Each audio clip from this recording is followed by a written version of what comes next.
안녕하세요. 제이입니다.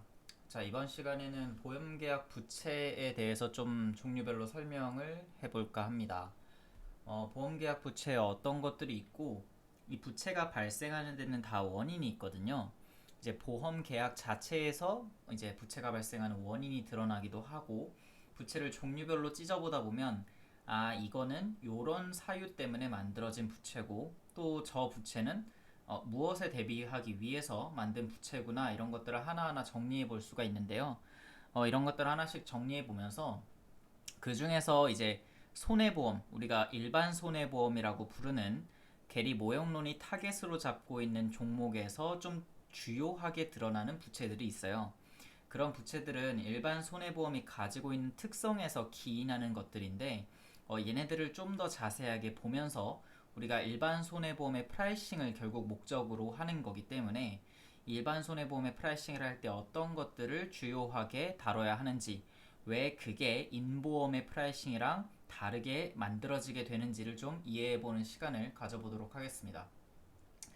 자, 보험계약 부채에 어떤 것들이 있나라고 일단 얘기를 해보면, 자, 일단 보험계약 부채는 기본적으로 보험계약의 성질에서 전부 다 기인을 하는 건데요. 보험료를 먼저 받죠. 그러니까 먼저 받는다는 게 그 얼마나 먼저 받는지에 대한 시점은 좀 많이 다를 수가 있지만, 뭐 예를 들어서 우리가 인보험에서 월납으로 이제 보험료를 매월 납입한다고 치면 보험료를 먼저 받는 요 기간이 길어야 한 달일 거예요. 그런데 예를 들어서 이게 일반 손해보험, 일반 손보인데 예를 들어서 대표적인 게 화재죠. 뭐 화재보험 같은 경우로 이제 가게 되면 매년 갱신을 하죠. 1년.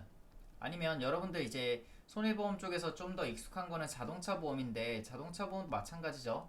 1년 단위로 보통 갱신을 하게 되는데 그러면 그 1년치 보험료를 일시에 납입하는 게 기본적이에요. 그래서 연초에 이걸 납입하게 되면 길면 1년까지도 이 먼저 받는다는 기간이 확장이 됩니다. 자, 그리고 이후 보험기간, 이제 보험기간이 그래서 길면 1년이라는 게 이 보험기간을 얘기하는 거죠. 이 보험기간에 따라 의무, 여기서 우리가 의무라고 보통 얘기를 하는 거는 보험 사고에 대한 보장을 해주는 게 의무입니다. 보험사고가 일어났을 때 보험금을 지급해주는 그 의무를 이행하기 때문에 이에 대한 부채가 발생하게 됩니다. 그러니까 보험료라는 게 이 의무를 이행하기 위해서 받는 거기 때문에 이 향후에 의무를 이행하기 위해 사용되는 보험금에 대해서 이제 우리가 사용하면 안 되고 그건 받아놓은 돈이죠. 미리 약간 이제 선급금, 이제 우리의 계약자 입장에서는 우리한테 선급금이라고 보통 얘기를 하는 거고 우리는 미리 받아놓은 돈이고 그게 그래서 부채가 되는 겁니다. 뭐 계약자 입장에서는 굳이 따지자면 아, 내가 미리 낸 보험료는 나의 자산이라고 생각할 수 있는 거죠. 그래서 보험료도 우리 나중에 이제 보험 가입해 보신 분들은 이제 보장 자산 뭐 이런 식으로 예전에 이제 네이밍을 했는데 그렇게 자산으로 네이밍하는 게 다 어느 정도의 이유가 있어서 그런 겁니다. 자, 대표적으로 이제 첫 번째 보험료 적립금이라는 게 있고요. 미경과 보험료라는 게 있고, 지급준비금이 있고, 계약자 배당준비금, 보증준비금 등 여러 가지 이제 준비금이 이제 다 보험계약 부채를 구성을 하고 있는데요. 하나하나 간단하게만 먼저 설명을 해보면, 보험료 적립금 같은 경우에는 어떤 거냐면, 잠시만요. 네, 보험료 적립금 같은 경우에는 보험료를 미리 이름에서 다 드러나요. 미리 적립해 놓는 거예요.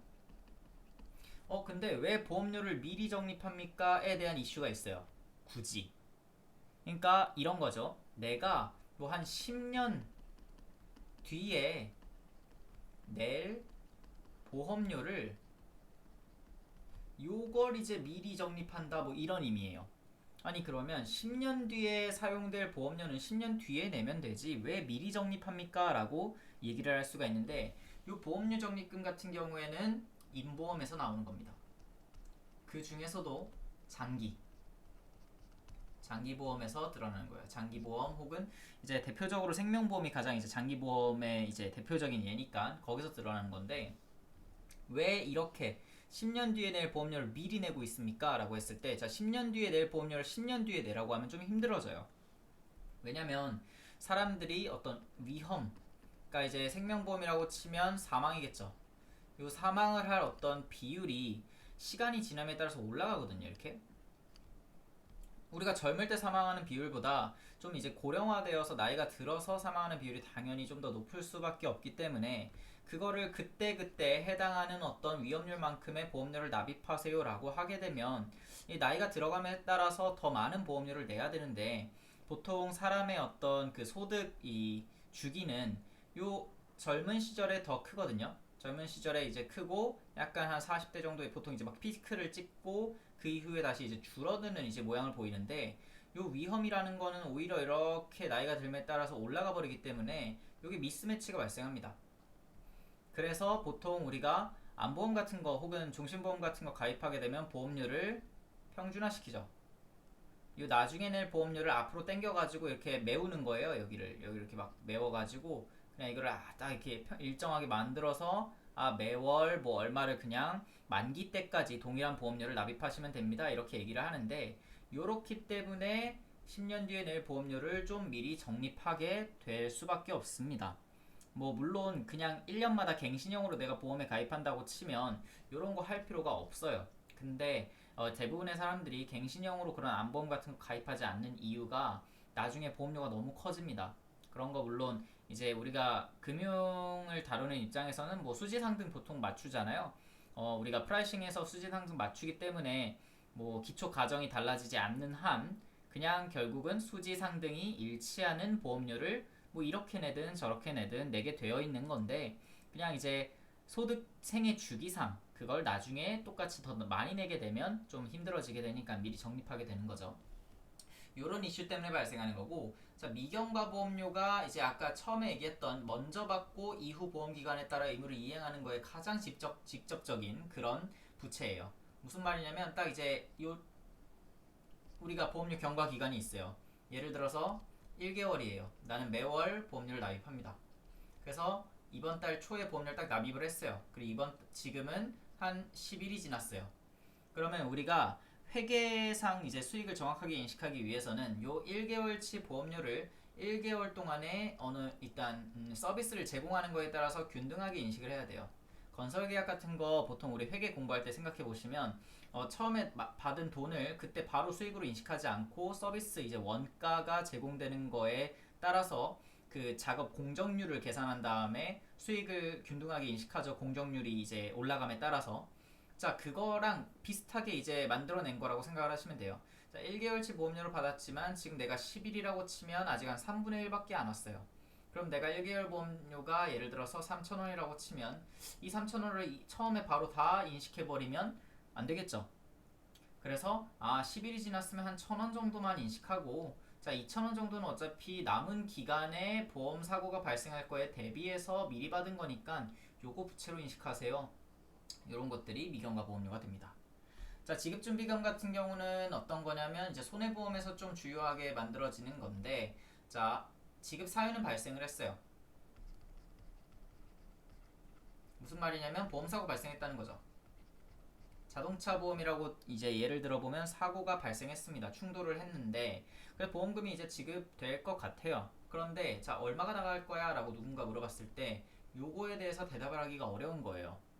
이게 생명보험이나 혹은 이제 인보험이랑 많이 다른 게 인보험 같은 경우에는 실손의료보험이 아니고서는 보험금이 정해져 있어요. 가입 금액이 딱 정해져 있기 때문에 사고가 나면 얼마가 지급될까? 뭐 예를 들어서 내가 암보험 1,000만 원짜리 가입했으면 자 암에 걸렸어요. 그러면 1,000만 원 받습니다. 보험사 입장에서 자 고객이 암에 걸렸어요. 그럼 1,000만 원 나갈 겁니다. 이렇게 딱 금액이 정해져 있기 때문에 이제 사고가 발생하는지 지급 사유가 발생하는지만 따져보면 되는데 손해보험에서는 요게 얼마가 나갈 건지를 미리 알기가 좀 어렵습니다. 사고가 발생했더라도 자동차 사고가 발생했다고 하더라도 맨 처음에 한 100만 원 정도 줬는데 이분이 생각보다 치료비가 많이 나와가지고 나중에 50만 원 더 줄 수도 있어요. 그리고 사고를 이제 합의를 해야 되기 때문에 합의금을 지급하려고 했는데 합의금 한 50만 원 정도 더 나가겠다 생각을 하고 있었는데 생각보다 이게 합의가 잘 이루어지지 않아가지고 추가로 50만 원 더 나갔어요. 그럼 전체적으로 마지막에 이제 250이 지금 나간 건데 요거를 맨 처음에 100 나갔다고 해서 100을 예상하게 되면 150이나 더 나간 거죠. 그래서 자, 지급 사유는 발생했지만 앞으로 얼마가 더 나갈 건지에 대해서 이제 좀 예상해서 준비해 놓는 거. 이게 바로 지급 준비금입니다. 지급 준비금이 발생하는 이유는 지금 손해보험의 이런 기초적인 특성에서 발생하는 게 가장 크고요. 뭐 예를 들어서 그 외에도 어떤 소송 같은 것 때문에 이제 생명보험에서도 좀 발생하긴 합니다. 이제 가입 금액이 정해져 있다고 하더라도 이제 사유가 발생하기는 했는데 이게 소송이 걸리는 거예요. 약간 이 사고에 대해서 어느 정도 면책 사유가 있거나 이제 대위권 받을 수 있는 뭐 그런 것도 있고 막 해서 좀 따져서 내가 뭐 소송을 해서 이 금액을 좀 바꿔볼 수 있겠다 싶으면 뭐 보험사 입장에서도 그렇고 계약자 입장에서도 그렇고 그 보험금 지급에 대해서 어떤 계류되는 상황이 충분히 발생할 수 있어요. 뭐 그런 거에 의해서도 발생하기는 합니다. 하지만 이 기본적인 이 틀 자체가 손해보험에 좀 특화되어 있기 때문에 그러니까 손해보험의 결국 실손 이라는 특징에 지금 기인하는 거죠. 실제 발생한 손해만큼 보험료를 이제 보험금을 지급하는 게 목적이기 때문에 실제 손해가 얼마나 발생했는지를 추정하는 과정에서 지급준비금이 발생하는 게 가장 크고 손해보험에서 좀 주요한 이슈가 됩니다. 자, 그 외에는 좀 이제 자잘한 거예요. 뭐 계약자 배당 준비금 이런 거 있는데 최근 보험 상품 같은 경우에는 인보험도 이런 계약자 배당 준비금 발생하게 되는 게 별로 없어요. 그러니까 왜냐면 우리나라 보험 상품 같은 경우에는 어떤 배당을 이제 하도록 만들어져 있는 경우가 많지 않아요. 이제 상품명 보면 맨날 이제 무 이렇게 써 있고 혹은 이제 요거 풀어서 보면 무배당 이런 거거든요.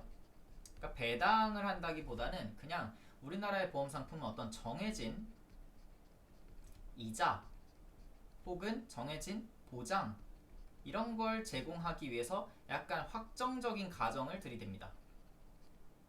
자, 그런데 요런 이제 보험은 사실 좀 어려워요, 이게. 왜냐면 요 기초 가정이라는 게 있는데 금리 이런 거 있죠. 요 가정이 사실 보험 상품이 워낙 길기 때문에 종신보험 같은 거 진짜 길잖아요.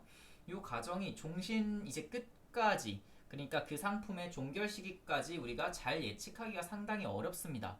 지금 국내 생명보험사 같은 경우에 많이 이제 힘들어하고 있는 이유가 또 요거 때문이기도 한데 맨 처음에 우리가 뭐 상품을 판매했을 때는 뭐 예를 들어 금리 7%, 자 이런 식으로 했는데 과거에 금리 7%이던 시기에서 지금 요즘 금리 뭐 1%대 혹은 정말 심할 때는 0%까지도 갔었는데 요렇게 뚝 떨어지는 기간이 지금 뭐 예를 들어서 한 뭐 길게 잡아야 뭐 20년 뭐 이렇게 혹은 20년도 안 돼요. 한 10년에서 15년 정도 사이에 이렇게 움직였다라고 볼 수가 있는데 자 이게 길어 보이지만 종신보험이나 이제 그 외에 장기 이제 인보험 상품의 어떤 듀레이션에 비교했을 때는 충분히 이거보다는 그 상품의 듀레이션이 더 길죠. 그렇기 때문에 종신보험이 이제 가정이 이제 맨 처음부터 끝까지 해서 상품이 종결되는 요 때까지 가정을 우리가 완벽하게 유지하기가 너무나 어렵습니다. 맨 처음에 잘 잡는 게. 그래서 잘 못 잡으면 손실 보는 요 상태가 지금 벌어지고 있는 거기도 한데 이게 그래서 어려운 거예요. 그런데 해외에 이제 좀 이제 선진 시장이라고 해야 되나요? 우리보다 좀 보험 시장을 먼저 발달시킨 그런 나라 같은 경우에는 이렇게 어떤 계약자에게 확정적인 보장이나 확정적인 어떤 금리를 지급하겠다 이렇게 계약서가 쓰여 있는 것보다는 약간 그냥 보험 상품도 하나의 금융 투자 상품처럼 다뤄지는 경우가 꽤 많습니다. 그래서 이제 보장성 부분, 그러니까 보장성 이제 우리가 나의 어떤 암이나 그 외의 보험 사고에 대한 보험금 지급 사유가 되는 부분, 여기는 그대로 유지를 하되 요 투자성은 완전 그냥 배당형이에요. 그러니까 예를 들어서 고정된 금리 7%를 나중에 주겠습니다. 수익률 7%를 주겠습니다. 이게 아니라 그냥 요거 우리가 보험사가 투자 열심히 해볼 테니까 나중에 여기서 나오는 수익이 발생하면 우리 나눠 가지고 수익이 발생하지 않으면 그냥 우리는 보장을 제공한 걸로 끝나겠다. 뭐 이런 식으로 얘기를 하는 거예요. 그러니까 우리가 증권사에 맡기는 어떤 투자 상품이랑 보험의 딱 보장성 부분이랑 섞어서 그런 식으로 보험 상품을 운영하는 경우가 꽤 많기 때문에 자 이렇게 되면 뭐 지금처럼 금리가 많이 이렇게 바뀌어가지고 투자 여건이 어려워지더라도 그거를 보험사가 책임을 지지는 않죠. 애초에 그냥 계약자랑 그렇게 계약을 맺은 겁니다. 그냥 뭐 남으면 우리 나눠가지고 아니면 말자 이렇게 된 건데 깔끔하죠. 그래서 뭐 이런 배당성 상품들이 꽤 존재하고 요게 이제 보험사 입장에서도 길게 보면 편하고 뭐 나중에 문제될 게 별로 없기는 합니다. 그래서 해외 같은 경우에 요 계약자 배당 준비금이 꽤 있을 수 있는데 국내는 말씀드렸다시피 상품의 특성상 계약자 배당준비금이 그렇게 많지는 않습니다. 자, 보증준비금은 뭐냐라고 하면 어떤 이제 옵션 성격을 가진 보증이 들어있는 경우가 있어요. 그러니까 뭐 그런 게 왜 보험 상품에 들어있어라고 생각할 수 있지만 예를 들어서 뭐 최저 보험금 보증 뭐 이런 거 있을 수 있거든요. 예를 들어서 그러니까 변액보험인데 대충 변액보험 이런 게 많아요. 변액보험 같은 경우에는 이제 내가 보험료를 납입하고 그 납입한 보험료를 투자를 하죠. 투자를 하게 되면 이렇게 뭐 올라가기도 하고 내려가기도 하고 할 수 있어요. 그런데 보험사 같은 경우에 이게 내려가는 게 좀 이제 소비자가 싫어할 수가 있어요. 소비자가 이걸 별로 안 좋아합니다. 왜냐면 내가 돈 열심히 넣었는데 좀 뭐 투자하는 거 물론 좋아요. 좋을 땐 좋은데 안 좋은 거를 그렇게 받아들이지는 않거든요. 그래서 이제 투자가 잘 안 됐을 때 이제 이 저점에 대해서 돈을 거의 이제 보험금을 못 받을 수도 있습니다. 뭐 이렇게 얘기를 하면 가입을 잘 안 할 수도 있겠죠. 그래서 보험사가 뭐 이런 것들을 합니다. 안 좋아도 당신이 납입한 보험금의 합계만큼은 주겠습니다.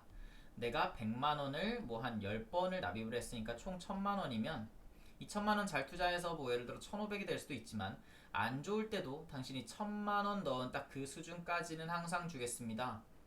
뭐 보험금의 최저선을 이렇게 보장을 해놓는 거죠.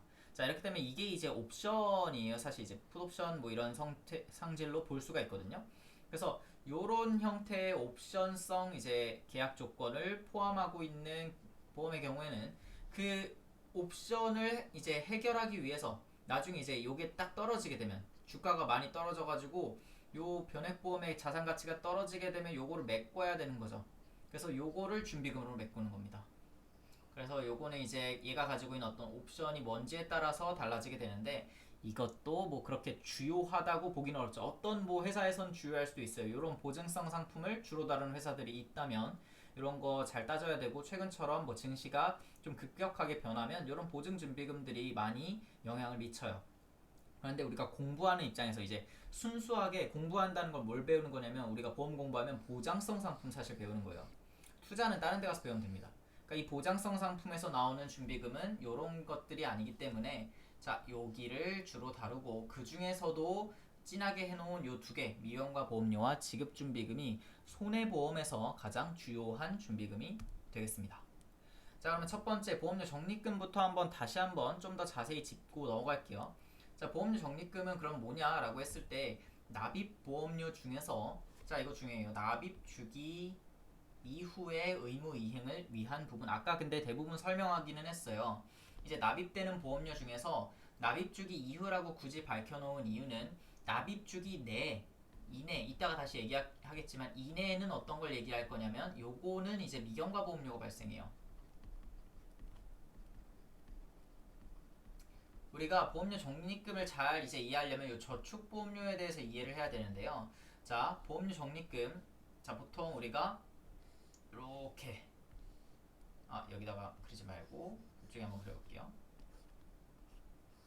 내가 낸 전체 보험료에 이게 내가 전체 이만큼 보험료를 냈는데 자 이 안에는 뭐가 섞여 있냐면 보장성 부분인 이제 순보험료가 있어요. 혹은 보장보험료라고 물론 부르기도 합니다. 보장을 해주기 위한 보험료. 그리고 저축보험료가 있어요. 저축보험료라는 이름을 들으면 약간 헷갈릴 수 있는 게 이런 거 있어요. 이 보험료 부분에다가 뭐 플러스로 그냥 아예 종신보험 같은 거 그냥 이제 가입 그냥 보험료를 그냥 좀 더 붙여가지고 나중에 그냥 여기에 어떤 예금 적금 드는 효과로 그냥 추가로 붙여놓는 경우도 있거든요. 그러니까 왜냐면 더 많은 보험료를 이제 판매할수록 예전 같은 경우에는 이제 판매하신 이제 설계사분들이 더 많은 수당을 챙겨갈 수 있었기 때문에 보험료 들어있는 것보다도 좀 더 붙이면 나중에 만기에 환급받을 때 만기 환급금이 커집니다. 뭐 이렇게 얘기를 해서 늘리는 경우가 있었는데 그런 저축을 얘기하는 건 아니에요. 그건 진짜 순수하게 그냥 사실 예금을 갖다 붙이는 거예요. 예금이나 적금. 그런 게 아니라 여기서 얘기하는 저축보험료는 아까 얘기했던 그 위험이 올라가고 근데 보험료는 평준으로 되는 요 성질에서 기인을 하게 됩니다. 그러면 요만큼 아직 위험은 작지만 그래서 순보험료는 사실 많지 않지만 그 저축보험료가 좀 더 생기는 거죠, 여기에서는. 그러니까 내가 전체 보험료 이만큼 내니까 이거를 저축해둔다, 나중에 어떤 보장을 위해서 저축해준다 라고 하기 때문에 저축보험료라고 하게 되는 겁니다.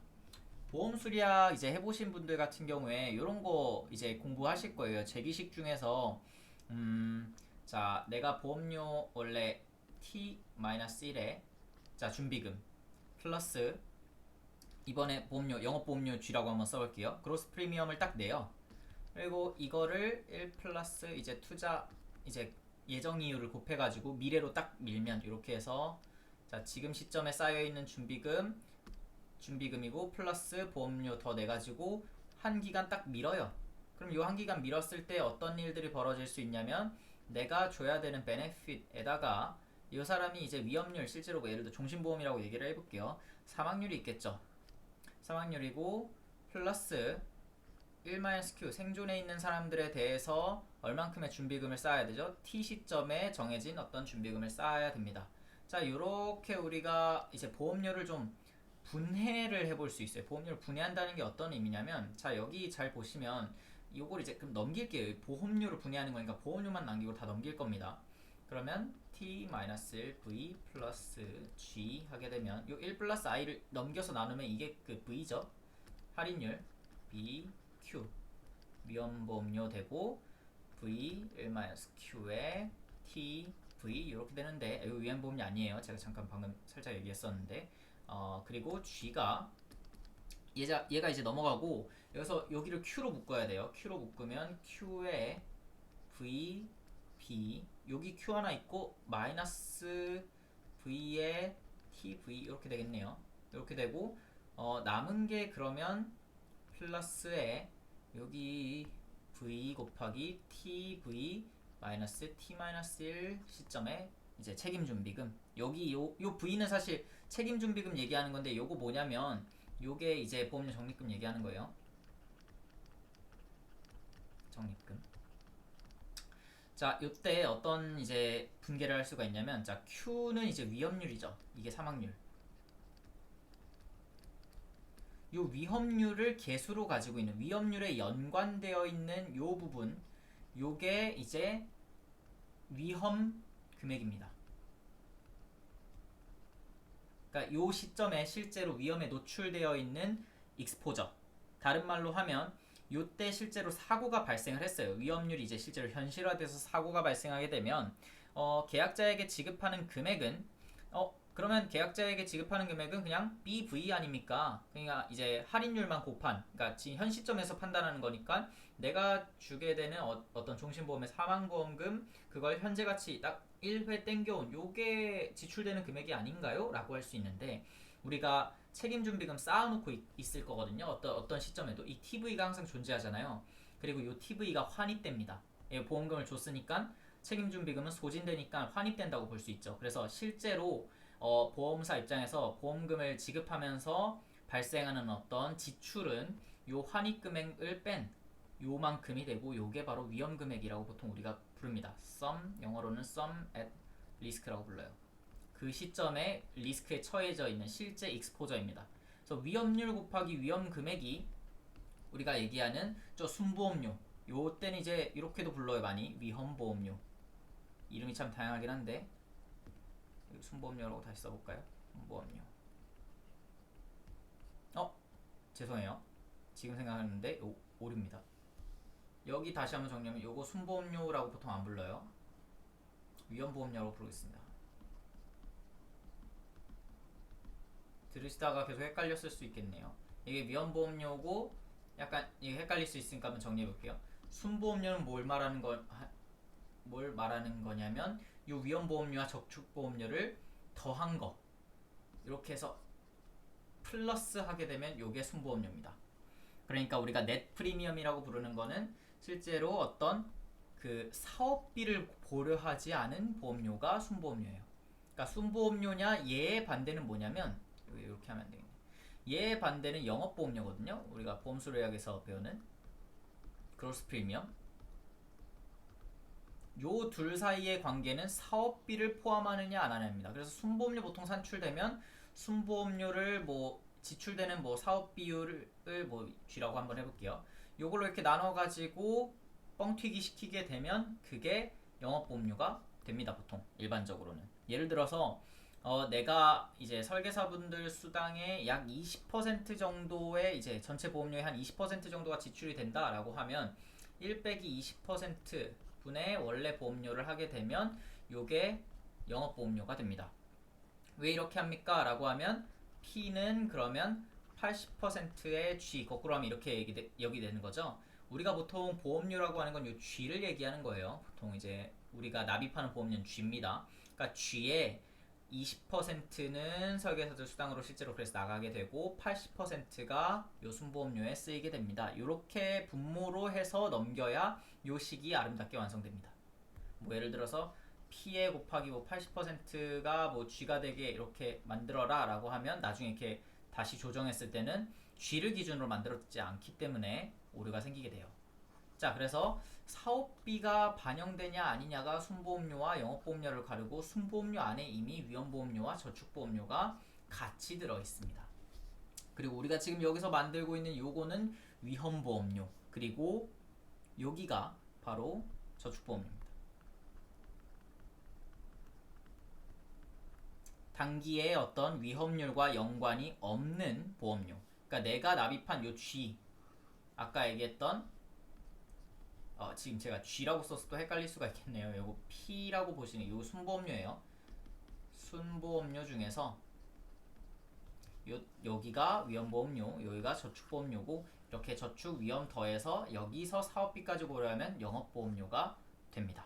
약간 혼동이 있으셨을 것 같아서 죄송한데 요거 그냥 이제 G랑 G가 이게 P라는 거 순보험료라는 것만 생각하시고 여기서 아까 위험보험료였다는 것만 정정해서 생각하시면 괜찮을 겁니다. 자, 다시 정리하게 되면 내가 낸 보험료는 이렇게 분류를 할 수가 있고 이 중에서 자 저축보험료 그러니까 여기에 해당하는 게 바로 이제 보험료 적립금으로 이어지게 되는 겁니다. 여기의 목적은 뭐냐? 나중에 보장이 부족하게 되는 거. 그러니까 지금 평균 보험료니까 지금은 오히려 보험료를 더 많이 내는 거지만 나중엔 덜 내는 거예요. 이렇게밖에 안 내니까 이만큼 덜 내죠. 그래서 요거를 메꾸기 위해서 미리 적립해 놓는 거예요. 그래서 납입주기 이후의 의무 이행을 위한 부분입니다. 그러니까 납입주기 보통 그냥 이제 연 단위로 생각하시면 돼요. 보통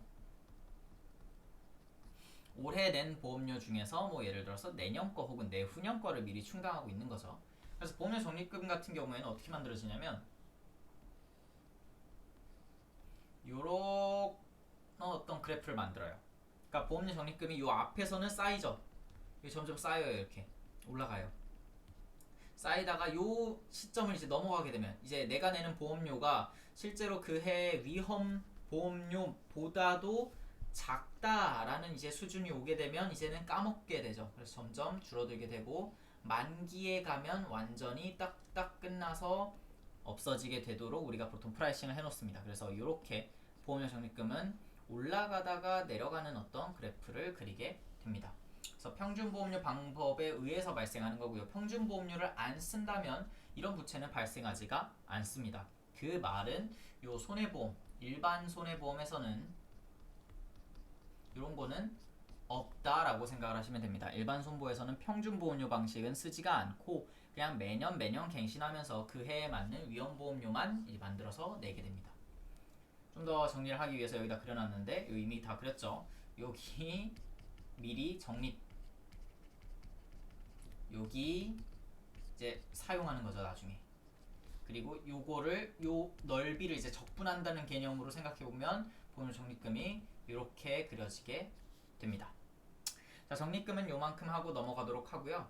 적립금에 대해서 좀 더 이제 설명을 이제 하려고 붙여놓은 건데 보통 우리가 준비금 같은 거, 보험계약 부채 같은 거 공부하다 보면 항상 이제 법에 이런 게 다 써 있어요. 이런 거 어떻게 적립해야 된다고. 그래서 법령도 그냥 써 있는 게 아니라 이런 것들을 다 감안해서 공부를 해서 만들어 놓은 거기 때문에 어떤 식으로 실제 이 보험료 적립금이 구현돼 있구나 이런 거 공부해 보시면 좋을 것 같아서 네, 실제 법령 하나씩 다 붙여놨고요. 지금 여기 생명보험 보시면 이제 생명보험에 대해서 보험료 적립금이 이제 얘기가 나와요. 이제 일반 손해보험에 대해서는 보험료 적립금이라는 얘기가 안 나옵니다. 왜냐면 법에서 일반 보험이라고 보통 부르는 거는 3년 이하 그리고 이제 할인율을 고려하지 않은 그러니까 장기 보험의 그 현재 가치 이런 걸 고려하지 않은 프라이싱을 하도록 되어 있거든요. 현재 가치 고려하지 않는다고 치면 이런 저축보험료 발생하지 않기 때문에 보험료 적립금이 없습니다. 자, 생명보험에 대해서 이렇게 쭉 이제 얘기가 하는데요. 자, 회기 말 보험료 적립금은 이렇게 계산이 됩니다. 아까 제가 써놓은 거랑 거의 비슷한데 어떤 차이만 있냐면 요 월납을 좀 고려를 열심히 했습니다. 그래서 월납이니까 딱 이제 요 일시점 아까 제가 이제 t-1 t라고 이제 v 이렇게 방금 지었던 요것들이 이렇게 써야겠죠. 이렇게 썼던 것들이 이제 t-1 주기가 12분의 1 그냥 아예 1년 전이 아니라 바로 직전 납입 이제 주기 기준으로 이렇게 만들어지게 된다. 그래서 책임준비금 중에서 이제 차액 그 죄기식을 통해서 만들어지게 된다. 이런 거 확인하실 수가 있고요. 또 하나 이제 나중에 다시 보게 되겠지만 좀 이제 포인트 먼저 잡고 가야 될 게 미경과 보험료 적립금이랑은 좀 다른 얘기예요. 여기 같은 경우에 지금 포인트가 되는 게 회계 연도 말에 보험료 적립금을 한 번씩 산출합니다. 왜냐면 매 회기 말에 내가 나중 회기 혹은 더 뒤에 회기를 통해서 위에서 미리 쌓아놓은 게 보험료 적립금이기 때문에 자, 이거 같은 경우에는 딱 보시면 그런 회기에 대한 거 없죠. 그리고 V 같은 거 없죠. 책임준비금 이런 거 없이 그냥 지금 딱 낸 보험료를 요 경과 월수 여기 M 요게 납입주기고요. T는 경과 월수예요. 그러니까 딱 경과 월수 안에서 딱 식이 그냥 약간 그 직선 이렇게 일할 비례 치는 그런 식처럼 생겼죠. 자, 그래서 그냥 요 납입주기 내에서 처리를 하는 게 미경과고 제가 요거 포인트 강조하려고 지금 비교하는 거예요. 납입주기 이후를 위한 거, 납입주기 내에서 비례를 위한 거, 그게 미경과가 됩니다. 자, 미경과를 좀 더 이제 그럼 자세하게 볼게요. 자, 미경과 보험료 같은 경우에는 납입보험료 중에서 납입주기 내 의무 이행을 위해 남겨놔야 하는 부분입니다. 그러니까 내가 딱 보험료 내면 한 달치 냈어요. 한 달. 그리고 아까 얘기했듯이 지금이 뭐 예를 들어서 10일 한 3분의 1쯤 된 지점이라고 치면 아직 3분의 2만큼은 의무 이행을 안 했어요. 그러니까 도래하지 않았어요. 그럼 여기에 대해서는 준비금을 남겨놔야 한다는 거죠. 여기에 대한 만큼을 플러스 준비금을 남겨놔야 된다는 말은 수익인식도 사실 하면 안 되는 겁니다. 그래서 내가 여기서 보험료를 예를 들어 30원을 받았다고 치면 요때 이제 10일 동안 내가 인식해야 되는 보험료는 10일 그러니까 나의 수익인식은 10원이 돼야 되고 10원 중에서 예를 들어 보험금으로 여기서 8원이 나갔다고 치면 수익이 이제 이익이 2원이 남는 그런 구조가 돼야 돼요. 회계를 우리가 처리를 할 때. 그리고 남은 20원은 부채로 적립을 하고 있다가 요거 같은 경우에는 요 남은 20일 정도의 의무 이행과 여기에서 나오는 또 이제 비용 보험금을 충당하기 위해서 쌓아놓는 거겠죠. 자, 그래서 납입보험료에서 경과된 보험료, 미경과니까 경과된 보험료를 빼면 되고요. 여기가 이제 경과된 보험료겠죠. 요 앞에 10일. 그러면 요 10일 동안 경과분을 어떻게 산출할지가 포인트겠죠. 경과분을 산출하고 났으면 내가 납입한 보험료 30원에서 빼면 그걸 미경과로 그냥 쌓으면 되는 건데요. 그러면 도대체 경과보험료를 어떻게 잡는 게 좋을까라고 했을 때 딱 직관적으로 느껴지는 게 그냥 기간 비례가 가장 좋지 않을까 이런 생각 들죠. 맞아요. 이게 가장 직관적이긴 한데요. 그냥 더 이제 정석대로 가려면 원칙적으로 하려면 어떤 거냐면 그 공사 생각하면 되는데 공사 우리가 수익 인식할 때 어떻게 하죠? 요 공사의 달성률 먼저 재죠. 공정률? 정확히 용어가 기억이 안 나는데 공사가 몇 퍼센트 완성이 되었냐 그래서 뭐 이렇게 20% 나중에 뭐 40%막 이렇게 해서 100%까지 이제 완성되고 요 비율을 먼저 잰 다음에 요거를 이제 원가 기준으로 재죠. 요 공정에 지금 원가가 예상 원가가 뭐 2억이 들어야 되는데 올해까지 지금 원가가 뭐 예를 들어 1억이 나갔습니다 라고 하면 아 공정률이 그러면 50%이구나 그럼 50%만큼 우리가 계약금 받은 거에서 수익인식 하세요 요렇게 하죠.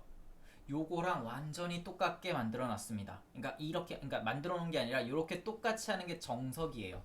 그러니까 보험료 해서 그냥 기간 비례 치는 게 기본이 아니라 요 원가 나가는 걸 재야 돼요. 원가가 어떤 그 기간 비례로 나가면 이제 기간 비례를 하는 게 맞고, 원가가 기간 비례로 나가지 않는다고 치면 그것도 아니에요. 그거랑 약간 맞춰줘야 되는 거예요.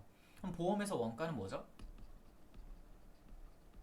가장 대표적인 게 이제 보험 원가가 보험금이죠. 그러니까 결국 우리는 보험금이 나가는 패턴에 맞춰서 경과보험료 인식 패턴을 만들어야 되고, 그거에서 이제 납입보험료에서 그 경과보험료를 뺀 걸 미경과보험료로 인식을 해야 됩니다. 그래서 기간 비례가 기본적이지만, 왜냐면 그러니까 우리가 마땅히 할 수 있는 게 없어요. 보험 원가는 그러면 어떻게 나가게 됩니까? 그냥 보험 기간에 걸쳐서 뭐 이렇게 일반적으로 나가겠지. 그러니까 위험이 어떻게 펼쳐져 있냐, 요걸 묻는 거거든요. 그러니까 뭐 예를 들어서 이번 올해 위험률이 10%예요. 상당히 이제 높은 편인 것 같은데, 올해 위험률이 10%인데 그럼 올해라는 걸 요 x축에다가 딱 처음 시점 그리고 딱 1년 되는 시점 이렇게 했을 때 365일 안에 요 10%가 이제 펼쳐져 있는 건데, 어떻게 펼쳐져 있습니까? 뭐 이렇게 해가지고 이렇게 해가지고 요게 다 더했을 때 넓이가 10%라는 얘기인 건데, 요거를 우리가 정확히 알기는 어렵죠. 어떻게 펼쳐져 있을지. 그래서 그냥 보통 이렇게 가정을 많이 합니다. 평평하게 되어 있다라고 가정을 하면 그때 이제 기간 비례가 되는 거겠죠. 하지만 종목에 따라서 아무리 봐도 기간 비례는 좀 아닌 것 같은 애들이 있어요. 그런 애들은 다른 방법을 적용하기도 합니다. 자, 여기에 써놓은 그래프는 어떤 거냐면 딱 이제 느낌이 오죠. 얘가 경과고요. 얘가 미경과입니다. 여기가 이제 시점이 되겠죠. 그러니까 우리가 납입주기 내 시점. 자, 1년치라고 하면 여기 0, 여기 365일이라고 했을 때 쭉 미경과 줄어들면서 경과가 늘어나고 둘이 더한 거는 완전 이렇게 일정하겠죠. 이렇게 요게 이제 전체 납입보험료, 요런 느낌이 기간 비례가 되는 거죠. 자, 종목에 따라서 다른 방법 적용하기도 한다는 거 좀 더 자세히 살펴보기 위해서 요 법 한번 볼게요. 자, 매 계약 이제 첫 번째 자동차 보험인데요. 매 계약 건별로 어떻게 하고 있냐라고 했을 때 쭉 이렇게 보면 너무 이렇게 법 용어가 좀 복잡해 보여도 필요한 것만 일단 여기서 볼게요. 보험료를 일시에 납입하는 경우, 그러니까 1년치를 납입한다고 생각하면 되는데 1년치 납입했으면 보험 기간분의 미경과 기간 딱 요거죠. 지금 미경과 기간만큼 해서 원수 보험료 그냥 기초 보험료를 곱하면 됩니다. 내가 예를 들어서 30원 냈고 보험기간 지금 예를 들어서 1년치라고 하면 365일이고 미경과 기간 현재가 뭐 예를 들어서 7월 딱 1일이고 정확히 한 절반 남았다, 한 180, 한 4일 정도 남았다라고 해볼까요? 그러면 그냥 이렇게 곱하면 됩니다. 자, 그리고 보험료를 분할 납입하는 경우에 똑같아요. 이게 로직 자체는 완전 똑같을 겁니다. 자, 분할 납입하게 요거 일시 납이고 요거 분할 납입이니까 분할 납입한 그 원수 보험료를 똑같이 여기 보시면 기간 비례로 해놨죠. 보험기간에 미경과 일수 나누고, 대신 이게 분할 납입이면 아직 그냥 보험료를 납입하지 않은 게 있다는 거죠. 그래서 납입하지 않은 거에 대해서는 이거 비례 치면 안 되기 때문에 납입기일이 도래하지 않은 건 빼버립니다. 자, 또 어떤 케이스가 있냐면 제가 생각했을 때는 요 아까 얘기했던 보험 원가에 비례해서 경과를 인식하는 게 가장 이제 정석이라고 얘기를 했었죠. 그걸 직관적으로 보여주는 게 딱 얘네들이에요. 자, 적하보험 보시면 대차대조표일 이전 3개월, 수입이면 2개월간의 원수보험료인데 어떤 말이냐면 이제 수출인 3개월인 거거든요. 그러니까 수출된 거는 3개월이 넘었으면 이미 적하는 이거 우리가 운송해서 저기 이제 배로 실어다 갖다 주는 거죠. 3개월 지났으면 이미 거기 목적지에 도착했을 거라는 거예요. 적하의 특성상. 그리고 그러면 3개월 이내에 있는 애들은 아직 출발하지 않고 혹은 출발을 했는데 저 바다 위에 떠다니는, 바다 위에 떠 있을 때가 적하보험에 이제 익스포저가 있을 때죠. 자, 적하보험에 언제 위험이 혹은 언제 실제 비용이 발생할 수 있겠냐라고 했을 때 이게 운송 중일 때입니다. 운송 중. 그리고 적하보험의 운송 중은 대충 어떻게 잡아야 됩니까? 라고 했을 때 대충 봤을 때 정확하게 하긴 좀 어렵겠죠. 그랬을 때 한 3개월치 정도는 이제 바다에 떠다니거나 아직 운송을 시작하지 않았을 거다. 그러니까 요거는 이제 미경과로 잡아야 된다. 뭐 이런 거예요. 자, 그리고 여기 지금 미경과 기준인 거예요. 요거 다. 자, 경과가 아니라 요 미경과 기간 3개월이고 대신 수입은 2개월. 수입은 좀 더 짧아지죠. 이게 수출하는 거랑 수입하는 거랑의 어떤 그 차이를 좀 더 나름 반영한 그런 기간이에요. 자, 운송보험 정확하게 또 대차대조표일 현재 보험 기간이 종료되지 아니한 전체가 다 미경과인 거예요. 왜냐면 운송이라는 건 아까 얘기했듯이 운송 중에 항상 위험이 있는 애예요. 그리고 보험기간이 운송보험의 특징은 뭐냐면 보험기간이 예를 들어서 1년이라고 해도 운송이 종료되면 보험기간이 종료돼요. 그러니까 약간 운송기간 그리고 전체 보험기간의 민값을 보험기간으로 잡습니다. 종결을. 그러니까 보험기간이 종료되지 않았다는 말 자체가 운송보험에서는 아직 운송 중이라는 뜻이에요. 그러니까 아직 운송 중인 계약의 원수보험료를 미경과 보험료로 잡으면 됩니다 라는 뜻이에요. 이런 식으로 이제 미경과 보험료를 케이스에 따라서 다르게 잡고요. 하나만 더 보게 되면 요거 해외 수재 보험인데 해외에서 이제 수재라고 하면 좀 생소할 수 있는데 이게 재보험 얘기하는 거거든요. 무슨 말이냐면 해외에 어떤 보험사가 이미 계약을 찍어놨어요. 계약자한테. 그리고 그거를 포트폴리오 단위 혹은 이제 건별로도 물론 인수할 수 있는데 다시 그냥 떼어오는 거예요. 그거를 그 계약을 파생해서. 그러면 그런 계약 같은 경우에는 좀 특징이 뭐냐면 우리가 직접 계약을 맨 처음에 찍는 걸 원수라고 하는데 직접 계약을 찍는 게 아니기 때문에 계약의 어떤 기간 뭐 이런 데이터가 별로 없어요. 그리고 예를 들어서 포트폴리오를 떼왔다고 칠게요. 포트폴리오를. 이 안에는 뭐 무수히 많은 계약들이 막 들어있어요. 한 뭐 100개, 1000개. 근데 내가 이거 전체가 2020년짜리 계약, 2020년에 찍은 계약이라고 치면 어떤 애들은 2020년 1월에 찍었고 어떤 애들은 뭐 3월에 들어갔고 어떤 애들은 11월에 들어간 애들도 있을 거예요.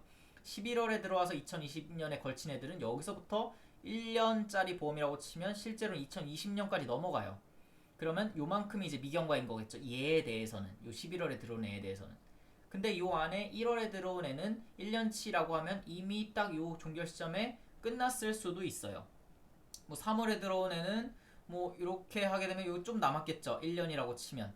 이런 식으로 기초 계약이 요 안에 언제 들어왔냐에 따라서 경과돼 있고 미경과의 이거 비율이 달라지는데 그게 몽땅 섞여 있어요. 해외 수재 이제 포트폴리오 재보험을 하다 보면. 자, 그러면 이거 하나하나 그런데 모든 개별 계약에 대해서 데이터를 절대 안 줍니다. 파생상품 계약할 때는. 그냥 전체 포트폴리오에서 만들어지는 어떤 보험료가 얼마고 나가는 보험금은 얼마고 이렇게 알려줘요. 자, 그러면 우리가 하나하나에 대해서 뭐 비례를 기간 비례할 수가 없잖아요. 그래서 퉁칩니다. 1년간 수재보험료의 40% 해당액으로 한다.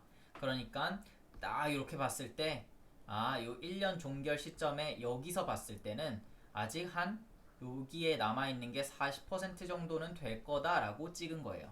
뭐 여러 가지 이제 설이 있겠죠. 요 40%를 왜 그렇게 했냐.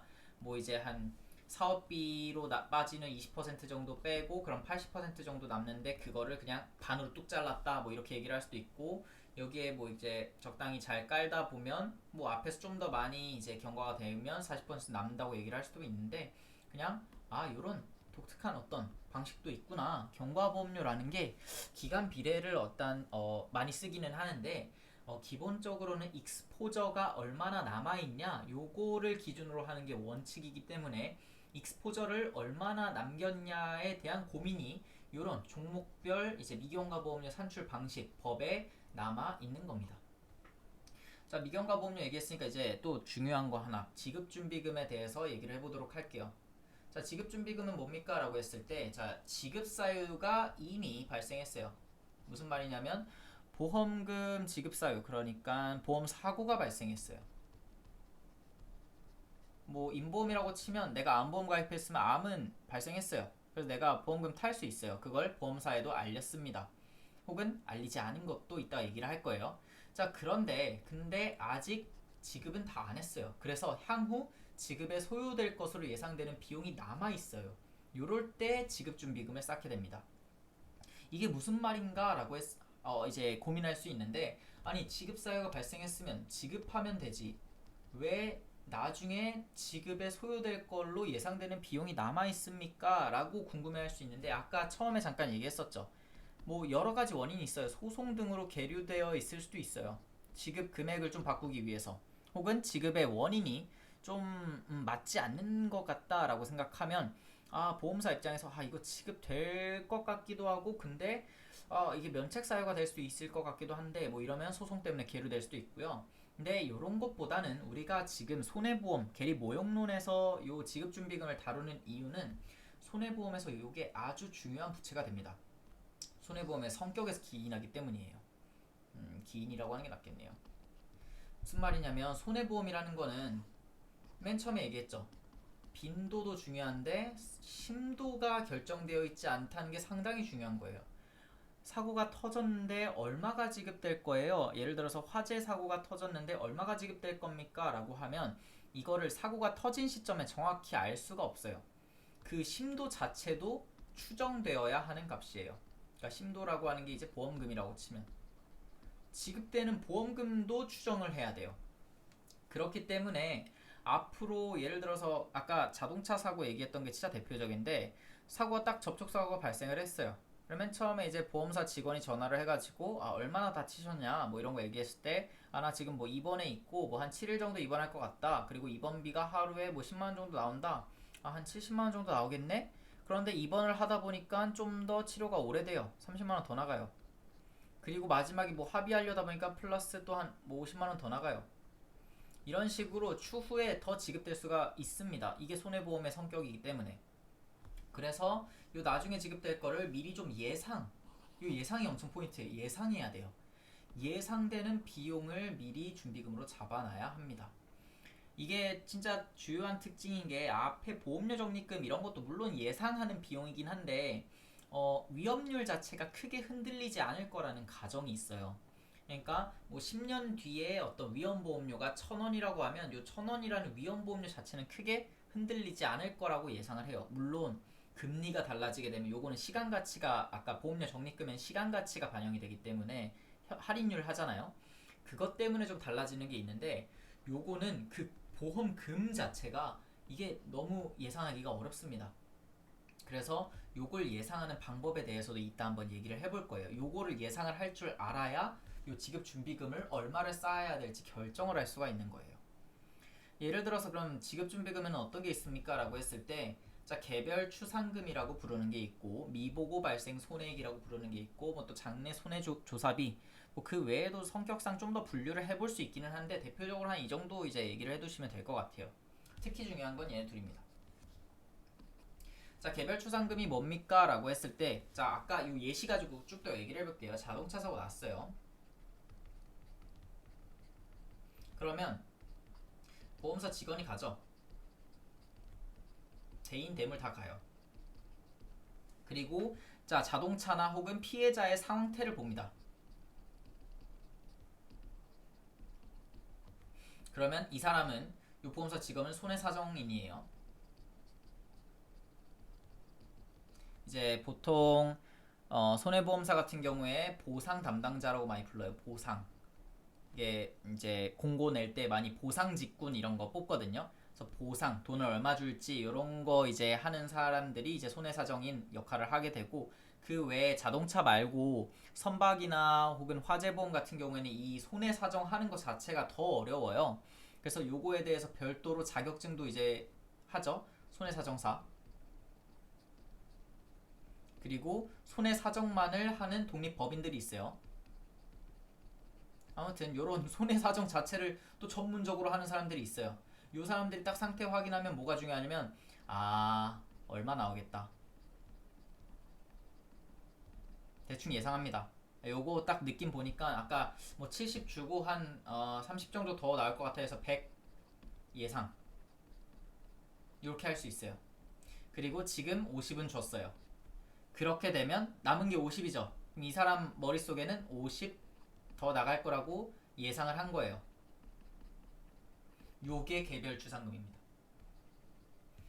이름 딱 그대로예요. 개별적으로 개별 사고에 대해서 요 사이에 생략된 건 이제 보상 담당자가 추산한 금액이에요. 그러니까 개별 사고에 대해서 그 진짜 한 명 한 명의 그 손해사정인이 가서 그냥 딱 느낌 오는 거예요. 그 가격을 넣어 놓는 겁니다. 부채로.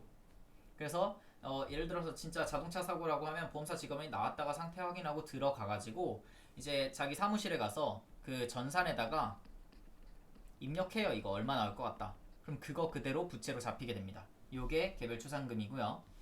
자, 미보고 발생 손해액은 어떤 거냐면, 자, 이름에서 또 요것도 드러나요. 미보고 발생 손해액. 손해액은 발생했을 텐데, 그러니까 아까 얘기했죠. 지급준비금은 지급사유는 발생을 했어야 돼요. 그러니까 지급사유가 발생했는데 나한테 보고가 안 된 거예요. 요 개별 추산금이랑 좀 다른 게, 자동차 사고가 났고 보험사 직원이 갔다는 건 여기서 뭐가 일어났냐면 보고가 일어난 거예요. 피해자가 전화해가지고 혹은 이제 사고 낸 접촉 사고의 당사자 혹은 이제 가해자라고 이제 불릴 수 있는 그분들이 나의 이제 보험사에 전화해가지고 나 자동차 사고 났는데 이거 좀 처리 좀 부탁합니다라고 사고가 접수가 된 거예요. 그런데 그 접수도 딜레이가 있죠. 약간 딜레이가 있어요.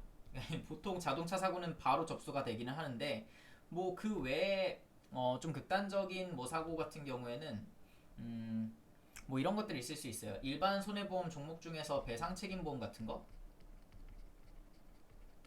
누가 누군가에게 배상 책임이 있다. 자동차 사고도 사실 이제 배상 책임의 일환인 건데 그 외에 뭐 전문직 배상, 뭐 예를 들어서 내가 회계사고 내가 의사인데 내가 한 업무에 대해서 누군가가 전문직은 그거를 이제 잘 수행해야 될 의무가 있거든요. 그래서 전문직인 거니까 그게 좀 어떤 전문직 프로페셔널하게 이루어지지 않은 거에 대해서 클레임을 청구를 할 수가 있어요.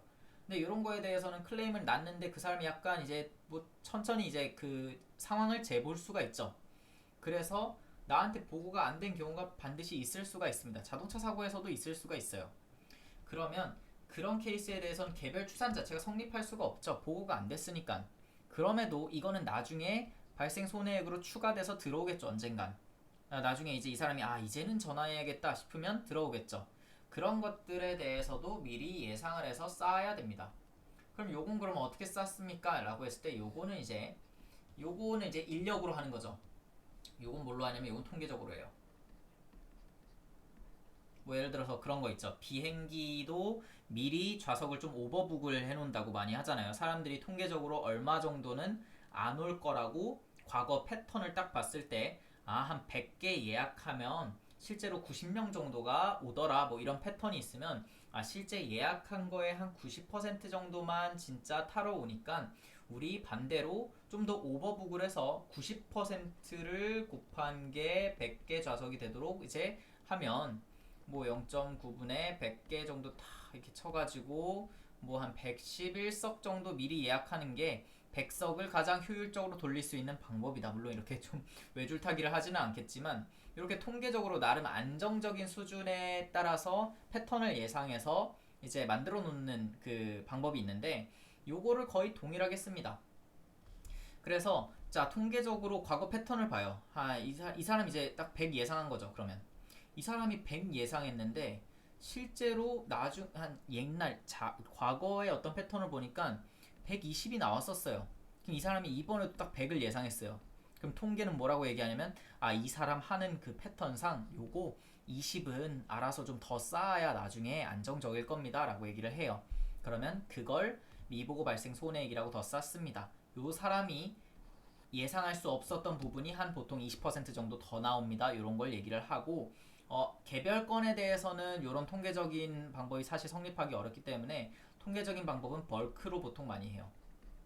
그러니까 지금 개별 추산금이고 요 미보고 발생 손해액은 개별로 추산하기는 어렵고 이 자동차 보험의 어떤 클레임을 싹 다 더해요. 썸을 쳐요. 그리고 그 더한 걸 가지고 패턴을 한번 예상을 해봅니다. 그리고 벌크로 그러면 금액이 딱 나오겠죠. 요만큼은 더 쌓아야 됩니다. 뭐 그거를 이제 그대로 쌓거나 혹은 여러 종목이 섞여 있으면 분배를 해서 쌓으면 되는 거겠죠. 그러니까 벌크로 산출을 한다는 게 좀 특징이 있습니다. 통계를 이용하기 때문에. 장래 손해조사비는 어떤 거냐면 우리 보통 보험금에는 손해조사비가 같이 들어가요. 보험금 지급한다는 거는 그 안에 보통 손해조사비가 별로 없는 경우가 있어요. 인보험에서는. 그런데 지금 손해보험 같은 경우에는 일반 손해보험 얘기하는 건데 화재, 해상보험 이런 거 아까 얘기했듯이 손해사정인이 붙어야 돼요. 이거 금액 자체를 산정을 하려면. 왜냐면 특히 해상은 진짜 복잡해요. 배가 예를 들어서 충돌하거나 빠졌을 때 실제로 그거 얼마 줘야 될지는 정말 어려운 일이에요. 보통 전손 나지 않는 경우가 많고 일부 기스나거나 뭐 어디가 파손되거나 하면 그게 얼마일지 혹은 누가 누구의 과실이 얼마 있어서 전반적으로 A가 얼마를 내고 B는 또 얼마를 내야 될지 이런 거 하는 거 자체가 너무 어려워서 그래서 손해사정사가 별도로 있는 거죠. 그럼 이 사람들 당연히 돈 줘야 돼요. 그러니까 이 사람들 인건비가 손해사정비로 들어가는데 손해조사비로 요 손해조사비가 일반적으로 보험금에 들어가고 여기는 근데 달라요. 장래 손해조사비는 그냥 손해조사비가 아니라 장래에 나갈 손해조사비. 무슨 말이냐? 개별 추상금, 미보고 발생 손해 준비금이죠. 그러니까 나중에 100 더 나가겠다 예상한 금액이라고 했죠. 이 100 더 나가겠다에 예상한 요 금액이 실제 보험금으로 풀리게 되는 과정에도 손해조사비가 더 들어갈 수 있다는 거죠. 그럴 수도 있죠. 왜냐면 100 예상해 놓은 거 막 이제 뭐 또 요 사이에도 뭐요 보상 담당자가 계속 전화할 거예요. 그 사고 난 사람한테 전화해가지고 한 50만 원 지금 더 드릴 거라고 생각하고 있는데 괜찮으시냐? 합의 볼까요? 합의 볼까요? 합의 안 돼요? 하면 또 전화하고 뭐 이 사람 인건비 계속 나가겠죠. 화재 해상보험 뭐 그 외에 배상책임보험 이런 거 하면 더 많은 돈이 나갈 수 있어요. 그래서 그 장래에 요 개별 추상금과 미보고 발생 손해액이 풀리면서 그에 따라서 발생하는 손해조사비도 추가로 적립을 해놔야 된다는 거죠. 이거는 과거의 보험금에 대해서 손해조사비가 얼마나 나왔는지 그 손해조사 비율을 일단 먼저 만들어요.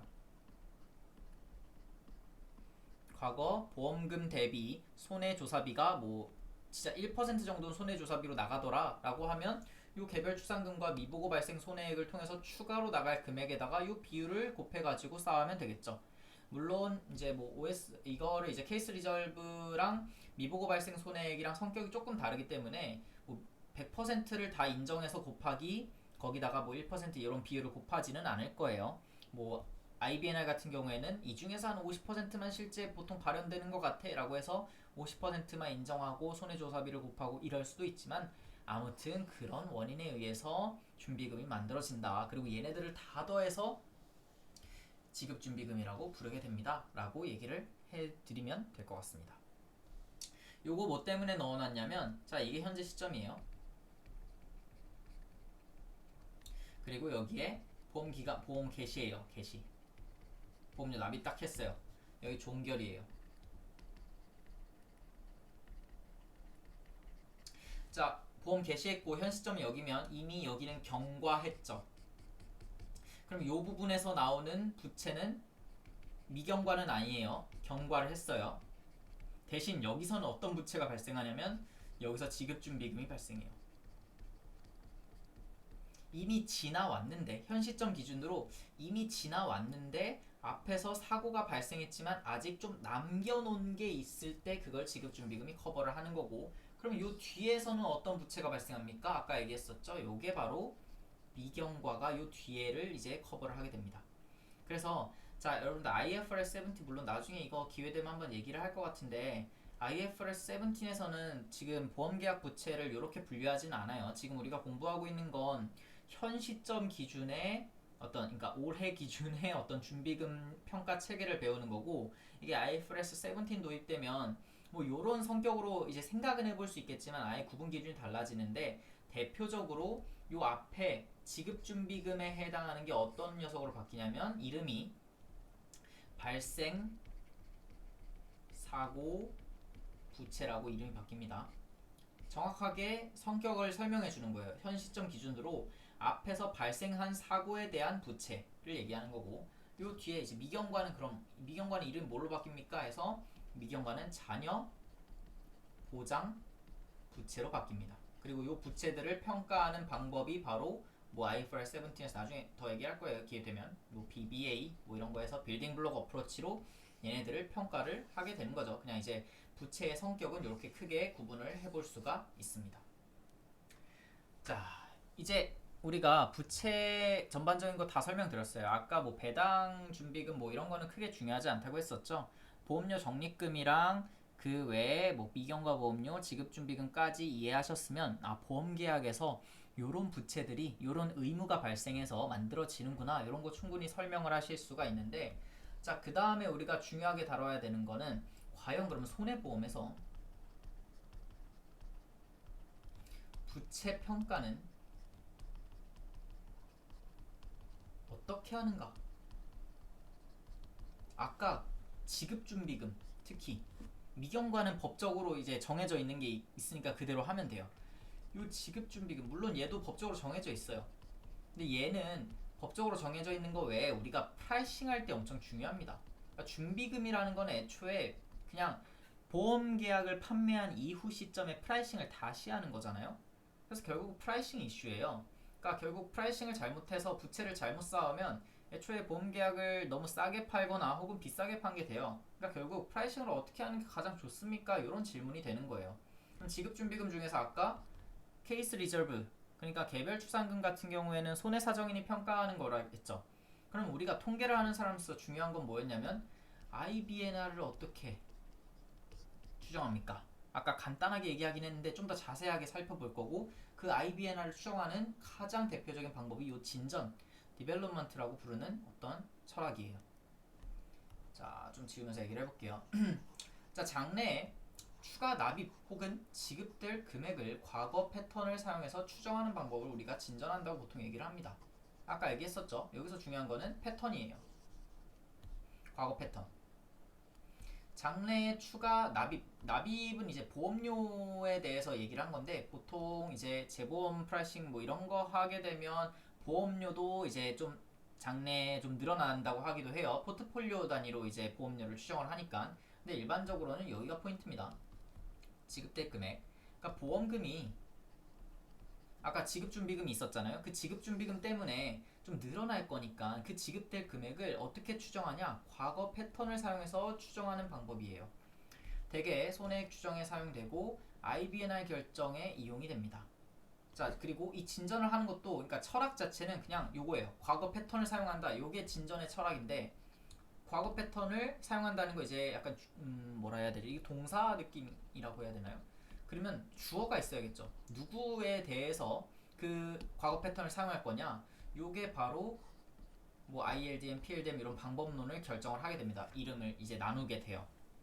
그러니까 요 LDM 좀 공통적으로 있는 요거 뭐의 약자냐면 로스 디벨롭먼트 메소드라고 보통 불러요. 그러니까 앞에 있는 P랑 I가 중요하겠죠. 둘 다 그냥 진전을 하는 방법이라는 뜻이에요. 그러니까 얘 같은 경우에는 incurred loss를 얘기를 해요. 얘 같은 경우에는 paid loss를 얘기해요. 무슨 말이냐? 과거 패턴을 사용해서 추정하긴 할 건데, 뭘 가지고 과거 패턴을 이제 잡을 거냐, 그리고 뭐에 대해서 그거를 추정할 거냐라는 게 발생 손해, 한국말로 하면 발생 손해액이고 지급보험금이에요. 얘는 이미 지급한 것만 생각해요. 완전히 지급된 거. 얘는 뭘 생각하냐면 지급된 거에 케이스 리저브를 같이 생각해요. 그래서 나와 그 손해사정인의 감을 더한 좀 더 그래서 높은 데서 출발하겠죠. 그리고 패턴도 좀 더 완만할 거예요. 지급 자체는 진짜 지급한 거는 저 밑에 있을 수도 있고 갑자기 이렇게 나중에 좀 더 확 늘어났다가 이렇게 뭐 이렇게 될 수도 있어요. 그래서 좀 더 패턴은 불안정할 수가 있지만 실제 지급한 걸 가지고 했다는 뭐 장점은 좀 더 있습니다.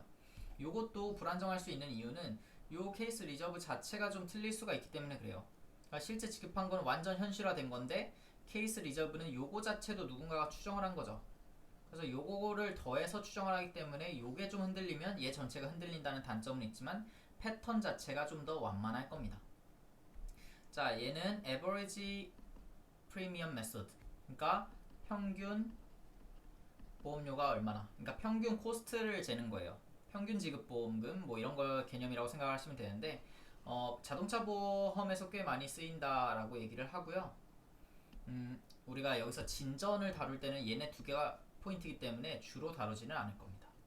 자, 그 다음 BFM 같은 경우에는 본 휴에터 퍼거슨 메소드라고 해서 게리 리스크 관리 배우게 되면 요거에 대해서 언급이 나오고 요게 이제 뭔가 이름이 독특하니까 다들 좀 주의 있게 보시고 넘어가기는 하는데 구체적으로 요게 어떤 방법이냐에 대해서 좀 애매할 수 있어서 요거에 대해서도 좀 더 얘기를 해볼 겁니다.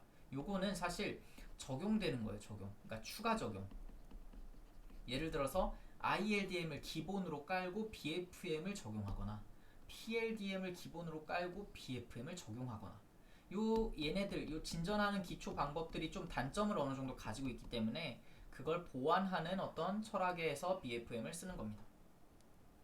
자, 진전을 그러면 어떻게 하는지 한번 우리 얘기를 해볼게요. 금방 이해가 되실 거예요. 자, 요거 일단 표를 먼저 이해를 해야 되는데 요게 어떤 표냐면 자, 지금 2017년에 발생한 사고들이 만들어내는 보험금, 2018년에 난 사고들이 만들어내는 보험금, 이렇게 행으로 보시면 2019년의 보험금, 2020년의 보험금, 2021년의 보험금이에요. 그리고 2017년에 DY, 여기서 DY라고 부르는 거는 제가 디벨롭먼트 이어를 줄여서 쓴 겁니다. 그러니까 2017년에 DY1은 2017년이에요.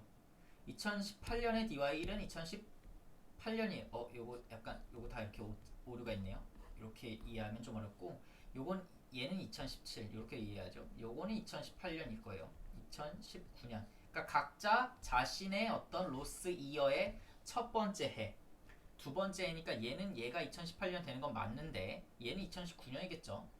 얘는 두 번째 해니까 2020년 이런 거. 그러니까 그냥 몇 번째 해냐 이런 거를 얘기하는 거예요. 요거는 실제 요 해는 이제 우리가 피스칼 이어 회계연도 얘기하는 건데 요거랑 다르게 그냥 몇 번째 해입니까?를 얘기하는 게 DY예요. 자, 그러면 여기서 볼 수 있는 게 자, 2017년에 발생한 사고는 첫 해에 클레임이 100원 찍혀 있어요. 그런데 두 번째 해에 120원이 됐고 누적이에요. 누적 금액 20원이 더 발생한 거예요. 세 번째 해에 플러스 30원이 돼가지고 150원이 되고 여기서 또 플러스 30원이 돼가지고 180. 그 다음에 200원이 됩니다. 그 다음에 자, 두 번째 2018년 이제 클레임 같은 경우에는 첫 번째 해에 200원, 두 번째 해에 240원 플러스 40원 됐죠. 세 번째 해에 또 플러스 60원 되고 플러스 40 플러스 60 뭐 플러스 60 돼서 360원 됐고, 요 뒤에는 지금 없는 게 얘가 지금 기본은 그거예요. 지금이 2021년 말 기준으로 딱 집계를 한 거예요. 그래서 여기 17년도, 18년, 19년, 20년, 21년 말에 200원까지 얘는 완료가 됐는데 얘는 요때가 18년이었죠. 18년, 19년, 20년, 21년 딱 여기까지만 지금 진전이 된 거예요. 자, 그리고 여 같은 경우에는 이게 19년, 이게 20년, 21년이니까 여기까지 완료됐겠죠. 그래서 요런 삼각형 모양의 어떤 그 클레임 트라이앵글이 완성이 됩니다. 자, 그런데 우리한테 중요한 거는 뭐냐면 과연 요 2018년의 클레임이 360인데 360이 끝이겠냐 이거죠. 그런데 보니까 2017년의 클레임은 4년차 금액에서 끝난 게 아니라 5년차에 여기서 플러스 20원이 지금 됐어요.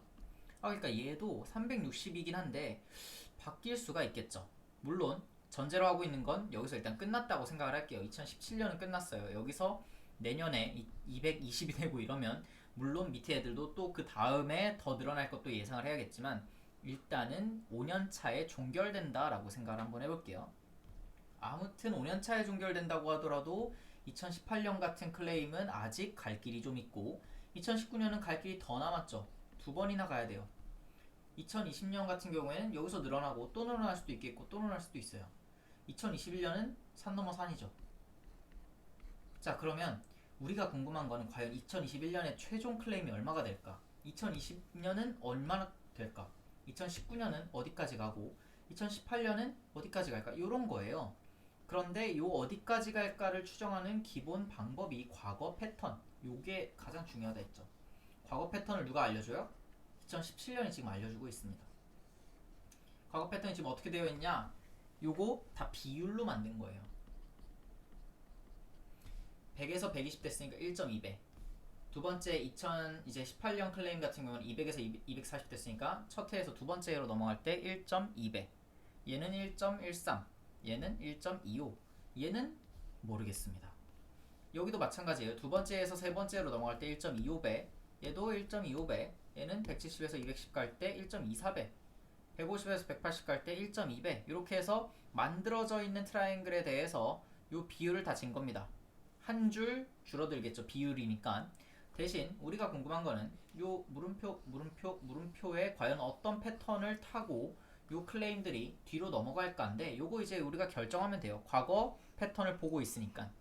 자, 첫 회에서 두 번째로 넘어갈 때, 자, 17년은 1.2배 됐고, 18년은 1.2배 됐고, 19년은 1.13, 20년은 1.25배 됐는데, 조금씩은 다르지만 약간 느낌이 있죠. 한 1.2배 정도 되는 것 같다. 이건 이제 추정하는 거예요.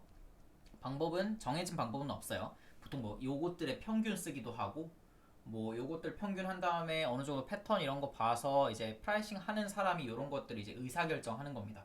계리사는 어느 정도 의사결정을 할 수 있어야 돼요. 자기가 이제 의사결정하고 그거에 대해서 이제 프라이싱을 하는 거예요. 자, 그래서 의사결정을 했습니다. 요거 1.2. 자, 요거는 요 데이터가 3개밖에 없는 거죠. 3개 딱 봤더니 그래도 나름 안정적인 것 같네요. 1.25. 여기 1.2. 요거 하나밖에 없긴 하지만 요거밖에 믿을 게 없죠. 그래서 1.1이라고 일단 하는 거예요.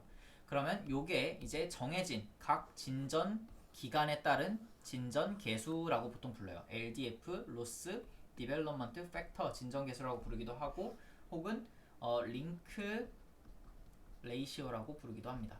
요 링크 다음 해로 넘어가는 링크라고 보통 부르는 거예요. 자, 그래서 아무튼 링크 레이시오를 다 정했어요. 요걸 이제 여기다 적용을 하면 되는 거예요. 적용을 하게 되면 이렇게 됩니다. 180은 1.2를 곱하면 216. 그 다음에 1.25 곱하면 270. 1.2 곱하면 324 이런 식으로. 얘는 1.25부터 곱하게 되겠죠. 1.25 곱해서 이렇게 나오고 그 다음에 1.2 또 곱하면 얘가 나오고 마지막에 1.1 곱하면 얘가 나오고 아무튼 이렇게 우리가 정해진 비율을 다 곱하면 패턴을 적용을 해서 과거 패턴이 그대로 나온다는 가정하에 각 사고 연도 요 AY는 이거 좀 처음에 말씀드릴 거 그랬네요. 액시던트예요. 그러니까 사고가 2021년에 난 애들을 모두 한꺼번에 모았다라는 뜻이에요. 사고가 2020년에 난 애들 모두 모았다. 클레임에 대해서는 사고 기준으로 이렇게 모으게 됩니다. 자, 그래서 최종 손해액들이 다 이렇게 만들어집니다. 17년, 18년, 19년, 20년, 21년 각각에 대해서 이렇게 클레임이 만들어지게 됩니다. 자, 이렇게 되고 우리가 이걸 하는 이유가 뭐였냐면 요게 손해보험에서 프라이싱하는 방법이었어요. 그리고 손해보험에서 요걸 통해서 뭘 하고 싶은 거냐면 지급준비금을 미리 알고 싶은 거예요. 지급준비금까지 계산해서 우리가 원가를 보험료를 받아야 되기 때문에 그러면 이 중에서 어떤 지급준비금에 대한 거냐면 바로 IBNR에 대한 거였어요. 그러니까 제가 여기 로스라고 해놓은 거는 지급보험금에다가 플러스 케이스 리저브까지 더한 값을 넣었다고 생각하시면 돼요. 손해사정인의 어떤 감은 이미 들어가 있어요. 그럼에도 이렇게 늘어납니다. 라고 생각할 수가 있죠. 그거를 우리가 미리 한번 패턴을 가지고 추정해 본 거예요. 과거의 손해사정인의 어떤 추정까지 더했을 때 이런 패턴을 한번 보였는데 그러면 이번에도 한번 이런 패턴을 보여주는 거죠. 입혀보는 거죠. 그럼 자, 2018년 지금 360만 지급했죠. 360까지 지급을 했다기보다는 이제 손해사정인의 추정까지 더해서 360을 우리가 일단 뭐 장부에 기록을 해놨을 거예요. 그런데 통계적으로 봤을 땐 거기에 대해서 396이니까 플러스 36은 더 나올 겁니다 라고 우리에게 통계가 혹은 이 패턴이 얘기를 해주고 있는 거죠. 얘 같은 경우에는 플러스 25.2만큼 더 나올 겁니다 라고 얘기를 하고 있네요. 얘 같은 경우에는 플러스 잠시만요. 얘 같은 경우에 플러스 25.2라고 얘기를 하면 안 되네요. 여기까지밖에 아직 안 된 거죠. 여기랑 여기를 비교해야 되죠. 그래서 최종 이만큼 지금은 아직 여기까지밖에 못 왔어요. 그래서 플러스 67.2만큼 더 나올 거예요. 얘는 그럼 어떻게 해야 돼요? 얘랑 얘를 빼야 돼요. 그렇죠.